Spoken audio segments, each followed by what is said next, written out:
तो इस कार्यक्रम को जो प्रस्तुत करते हैं, जिसको हम कहें जिसके एंकर हैं, वो अभिनीत शुक्ल हैं।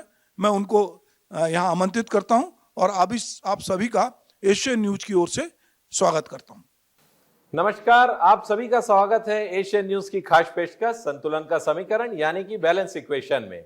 जी हाँ, आज हम जो परिचर्चा करने जा रहे हैं वह हमारे देश की आधी आबादी के बारे में है और हम जो बात करने जा रहे हैं भारत भाग्य विधाता, जो हमारे देश का भविष्य बनाने वाले लोग हैं, हमारे युवा। जी हाँ, हम बात करने जा रहे हैं युवाओं और महिलाओं की चुनाव में भागीदारी और सहभागिता के बारे में। तो आइए इस परिचर्चा को शुरू करते हैं। मैं आप सभी का स्वागत करता हूं। मेरा सबसे पहला सवाल रत्ना जी से है। रत्ना जी, आप एक वरिष्ठ पत्रकार हैं। ये जो दौर चल रहा है राजनीति का, आरक्षण का मुद्दा इस बार का मुख्य मुद्दा माना जा रहा है, तो आपको क्या लगता है आने वाले समय का जो हमारा विधानसभा चुनाव है, इसमें महिलाओं की हिस्सेदारी कैसी रहने वाली है?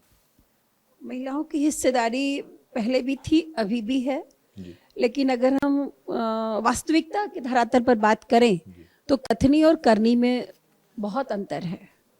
बड़ी बड़ी बातें की जाती हैं राजनीतिक दलों द्वारा, लेकिन उसको मूर्त रूप नहीं दिया जाता। और महिलाएं भी, अधिकांश महिलाओं की बात करते हैं, वो अपने मन से मताधिकार का उपयोग नहीं करती।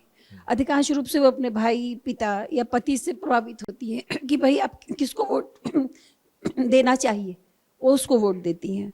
तो जबकि मताधिकार का बहुत महत्वपूर्ण अधिकार है। आप देखिए कि बहुत से बड़े बड़े नेता किसी भी दल के हों, कई बार वो हार जाते हैं। निर्दलीय व्यक्ति जो खड़ा है वो जीत जाता है। विधायक पद की बात कर रही हूँ। तो इस अधिकार का उपयोग बहुत सोच समझकर और बड़ी जिम्मेदारी के साथ करना चाहिए। और जैसे कि अभी चल रहा है कि जनसंख्या के आधार पर महिलाओं की आबादी बराबर है, तो बराबर, तो वैसा तो अभी तक हुआ नहीं है और ना ही निकट भविष्य में होने वाला है, जैसा कि हम लोग अभी तक देख रहे हैं। तो इसके लिए बड़ी हिम्मत जुटानी पड़ेगी सभी राजनीतिक दलों को, तभी महिलाओं को उनका वास्तविक अधिकार मिल पाएगा। अच्छा, हम जैसे देख रहे हैं 33% आरक्षण की बात हो रही है। वर्तमान की मौजूदा स्थिति में 13% महिलाओं की हिस्सेदारी है हमारी राजनीतिक व्यवस्था में। वहीं हम अगर देखें दूसरे देशों में, तो दक्षिण अफ्रीका में 42%, ब्रिटेन में 24%, अमेरिका में 25%, हमारा पड़ोसी देश बांग्लादेश में 21-22% आज की सहभागिता है महिलाओं की राजनीति में। तो हम कहीं ना कहीं उससे बहुत दूर हैं। तो आपको क्या लगता है, क्या कारण है ये सब कि महिलाएं राजनीति में नहीं आ पा रही हैं? शुरू में तो ऐसा महिलाओं की और एक आम जो सामाजिक व्यवस्था थी उसकी धारणा थी कि महिलाओं के लिए राजनीति बहुत कहना चाहिए कि अच्छा क्षेत्र नहीं है, जिसके कई अर्थ निकाले जा सकते हैं, या उनके लिए उतना कहना चाहिए सुखदायी नहीं है। कई बार चरित्र पर लांछन वाली स्थिति थी। कई बार उनको था कि वक्त बे वक्त कहीं जाना पड़ सकता है, परिवार छूट जाएगा, ऐसी दुनिया भर की बातें होती थी। लेकिन जब महिलाओं ने राजनीति में आना शुरू किया, खासतौर से इंदिरा गांधी के बाद कुछ परिवर्तन आया कि नहीं, महिलाएं, जब अटल बिहारी जी ने बोला कि दुर्गा का रूप है, तब महिलाएं आने लगी। उसके बाद की स्थिति यह हुई कि अगर पति विधायक है, किसी कारण से उसका निधन हो गया है, तो चलो उसकी पत्नी को टिकट दे देते हैं ताकि सहानुभूति, वोट मिल जाए, ना कि महिला की योग्यता के आधार पर मिलता था। उसके बाद महिलाएं आने लगी।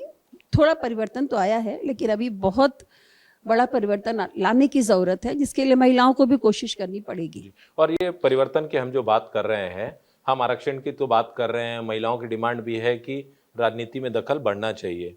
लेकिन कहीं हम देखते हैं कि जहां महिलाएं हैं भी प्रतिनिधि के तौर पर, तो वहां पे जो पार्षद प्रतिनिधि, पंचायत प्रतिनिधि, पंच प्रतिनिधि जो होते हैं, ये सब लोग जब राजनीति में आ रहे हैं, नाम महिला का सामने है लेकिन पीछे से कार्य ये लोग कर रहे हैं, तो वो कहां तक सही है? इसके लिए हम महिला को ही दोषी ठहराएंगे, क्योंकि अगर तुमको जनता ने चुना है, तुम एक निर्वाचित प्रतिनिधि हो, किसी भी पद में हो, पार्षद हो, सरपंच हो, पंच हो, कुछ भी हो, तो तुमको अपने उत्तरदायित्व का निर्वहन करना चाहिए। हम पूरी तरह से उसके पति को या भाई को या किसी पुरुष सदस्य को दोषी नहीं ठहरा सकते कि भाई अगर जनता ने चुना है तो आप काम कीजिए। तो महिलाएं इसके लिए जिम्मेदार मेरे विचार से हैं। जी।